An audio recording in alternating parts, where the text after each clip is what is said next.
MMA prop picks for UFC 301. The flyweight title is on the line. Alexandre Pantoja, Steve Erceg, fight for the flyweight strap. Plenty of good props out there. Good prize picks. Underdog. Bet them straight. I got 3 plays for you. I'm going to look at Underdog, but if you want to get on any of those sites with promo codes, free months at DFS Army, links down below, use that code SNIPER. But for now, I'm going to hit the intro real quick and we'll find 3 plays. All right, this is the Underdog board. I think I need to zoom in a little bit, actually. Probably a little bit too far away for you guys. Let's get a little bit closer. There you go. I think now we are ready to go. And the first pick, I am going to go with the main event. The play I'm looking at is as Alexandre Pantoja higher than 73.5 significant strikes. You can see right here, bookmakers had the line at 20 minutes. That's 4 rounds is the over-under. So let's just take that as our baseline, what we expect for this fight. Head on over to, this is UFCstats.com.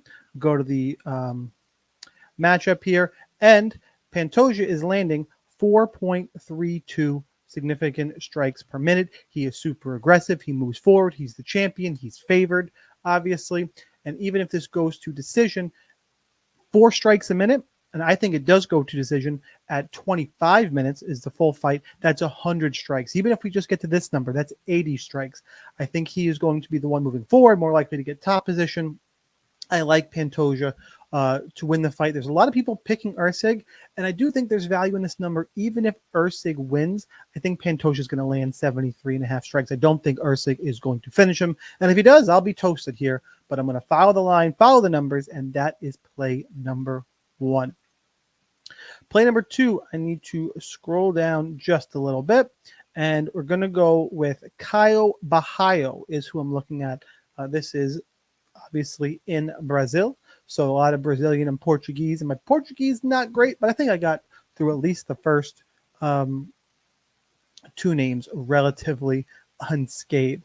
And with Bajo, I'm looking at lower on the strike count, lower than 39.5 significant strikes. Why lower? Well, let's do exactly what I just did before. Let's go to UFCstats.com. Let me go back to the Bajo fight, which is the first fight on the main card on pay-per-view. He's only landing 2.73 strikes per 15 minutes. Yes, he is favored here, but if I dig into Bajo, he is really shown that he's going to be a grappler. He landed more against Abus Magomedov, who I think has got better takedown defense than Paul Craig. What's interesting about Paul Craig in this matchup, if you don't know, Paul Craig wants to grapple. He will throw himself at your legs. He's willing to lay on his back. And in those grappling exchanges, you really don't land significant strikes. You land regular strikes. Significant strikes are different, and it's a whole controversy about how things are scored. But regardless, you can see in some of Bajo's other fights, he got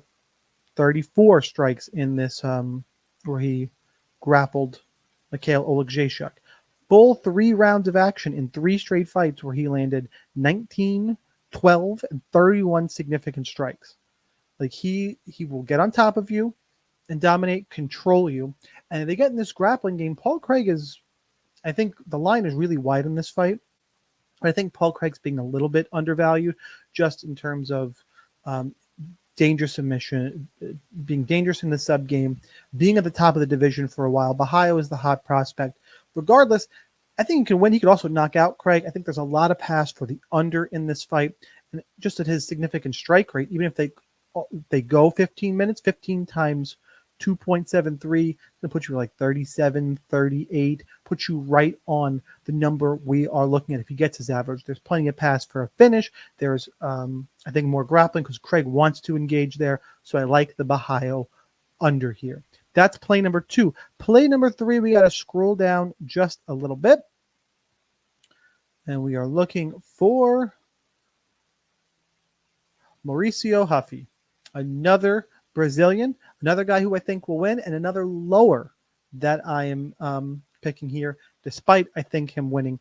It's lower than 48.5 significant strikes. Huffy has never seen the judges' scorecards ever.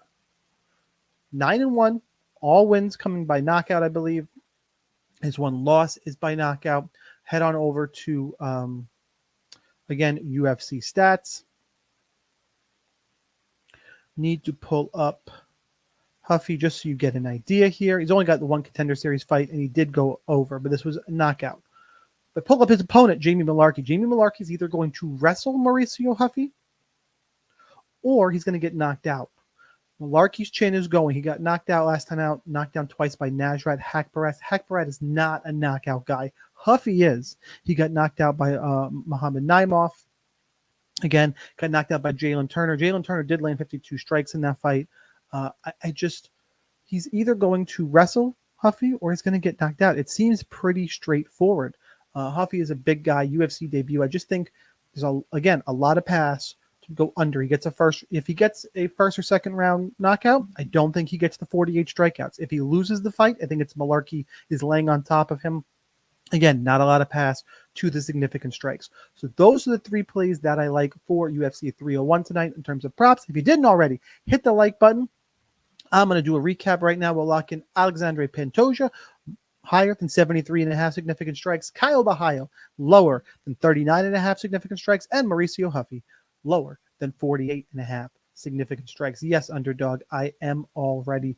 Let's go. Those are the three plays. Hit the like button. Check out the other videos on the channel. But for now, that's all I got. Whether or not you are a DFS Army member, you probably should be. And check out the videos tomorrow. We're starting a fun promo tomorrow. Hint, hint. You're going to want to check it out if you're not a member already. But for now, good luck. I'll see you next time. Let's cash this ticket.